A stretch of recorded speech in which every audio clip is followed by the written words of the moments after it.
Hey, what's going on? It's Terrence, videographer here at Impact, and as you can see, I'm at headquarters, back with part 2 of the 10 KPIs you should be tracking right now. If you're in the marketing space, I know we agree how important it is to track your marketing efforts to make sure they're working, not working, or just need to be tweaked a little bit. In this video, I'm going to cover 5 additional KPIs that you should be tracking right now. If you missed part 1, it's right here. I would advise that you go watch that one after this one. I'm not going to waste any more time. Let's jump right into it. Grab your notepads, open your mind, and let's go in.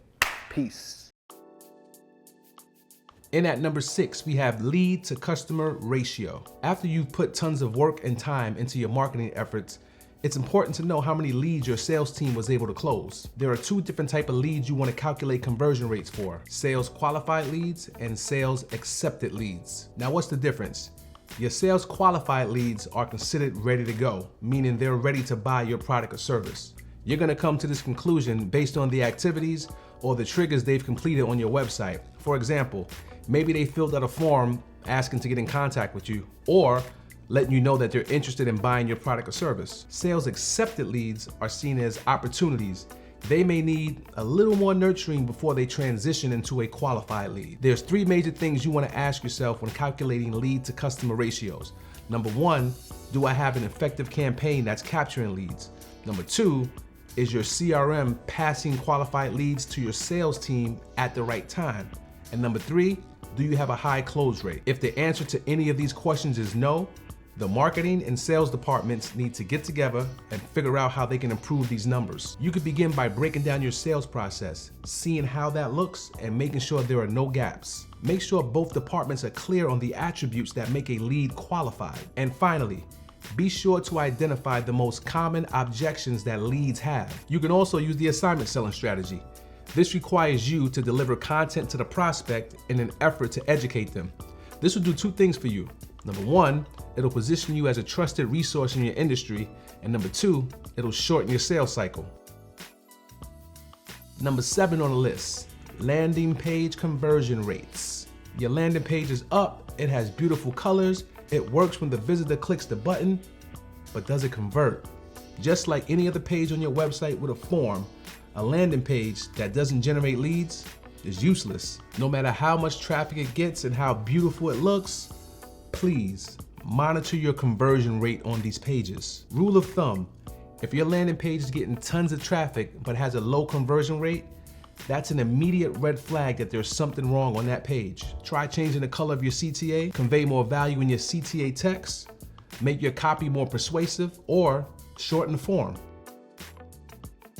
Coming in at number 8, organic traffic in your top 5 entry pages. This one here is crucial. Now, before I explain this KPI, let's make sure we have clarity. If you are a business using inbound marketing, your major goal is to have the majority of your website traffic coming from organic search. This means people are finding your website on their own via search engine.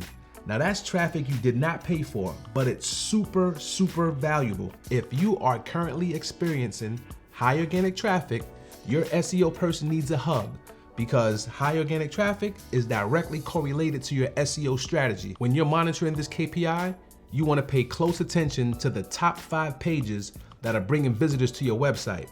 These are called your entry pages. These pages are super important because they're the first experience that a visitor is going to have with your company and your website. Not only should you know what these pages are, you have to make sure these pages are regularly updated and optimized to convert. You don't want visitors landing on content that's outdated.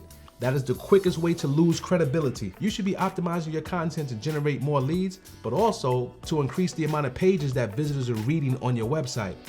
The more they read, the more educated they become, and that will shorten the time that it takes to close a deal. Number 9, we're almost home. Social media traffic and conversion rates. There's a lot of different opinions out there on social media. Some say it's not a good avenue to generate leads. Some say their customers don't hang out and engage with them on social media, and some believe in it, and it's a huge part of their marketing. We at Impact believe that social media can add value to any campaign success. Social media platforms are good for building awareness, trust, educating your customers, and just building an overall buzz. There are a few metrics you can use to show the impact of social media on your marketing efforts. These include the number of lead conversions generated via each social media channel, the number of customer conversions generated via each social media channel, and the percentage of traffic associated with each social media channel. The key is not to try and master all platforms at once.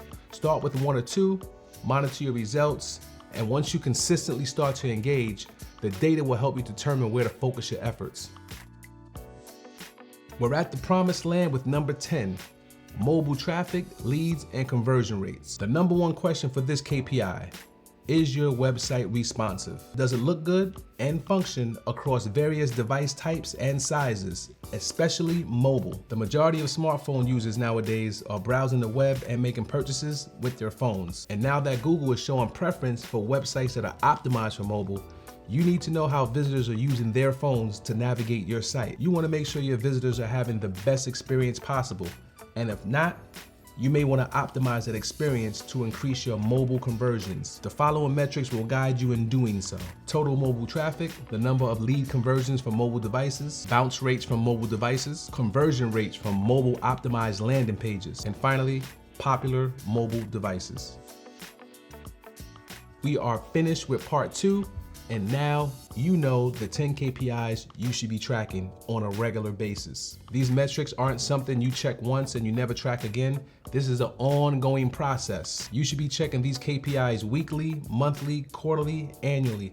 The data that you're going to get is going to help you do your job better. Everyone from the sales and marketing team should have access to this data, so everyone has an insight on how well their marketing efforts are going. If you've learned anything or have gotten any value from anything I've said today, please like, share, subscribe, hit the notification bell so you don't miss a thing.